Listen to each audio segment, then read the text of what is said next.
નમસ્કાર મિત્રો, ગુજરાત ન્યૂઝ ચેનલમાં આપનું હાર્દિક સ્વાગત છે। હું પત્રકાર રણાભાઈ ધારકી, બાપ બનાસકાંઠા। આઈએ જોઈએ આજના મુખ્ય સમાચાર।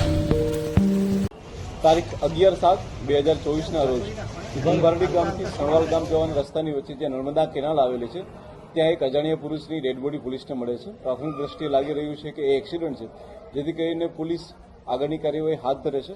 આ જે ડેડ બોડી હોય છે તે જીવાજી રામચંદજી ઠાકોરની હોય છે, પરંતુ પીએમ કરાવ્યા બાદ પોલીસના ધ્યાન ઉપર આવે છે કે જે વસ્તુથી તેની હત્યા થઈ છે તે કોઈ તીક્ષ્ણ હથિયાર હોવું જોઈએ, પરંતુ પીએમ રિપોર્ટમાં સ્પષ્ટ નથી થઈ રહ્યું કે એ તીક્ષ્ણ હથિયાર કોઈ એક્સિડન્ટ માટેનો કોઈ વાહન બી હોઈ શકે છે અને કોઈ હથિયાર બી હોઈ શકે છે, જેથી કરીને શંકાના આધારે પોલીસ જે છે અલગ અલગ ટીમોની અમે રચના કરી છે અને ત્યારબાદ જે છે તે દરેકને અલગ અલગ ટાસ્ક આપવામાં આવે છે।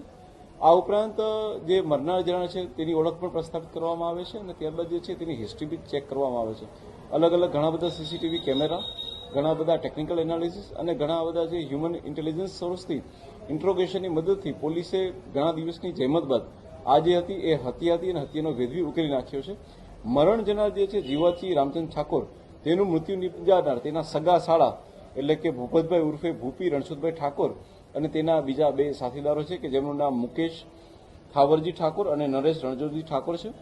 મૃત્યુનું જે મુખ્ય કારણ છે એ છે કે જે મુખ્ય આરોપી છે તેની સગી ભત્રીજીના લગ્ન હોય અને લગ્નમાં જે જીવાજી છે તે જઈ અને બબાલ કરવાના હોય, જેથી કરીને આવું કરે નહીં, જેના માટે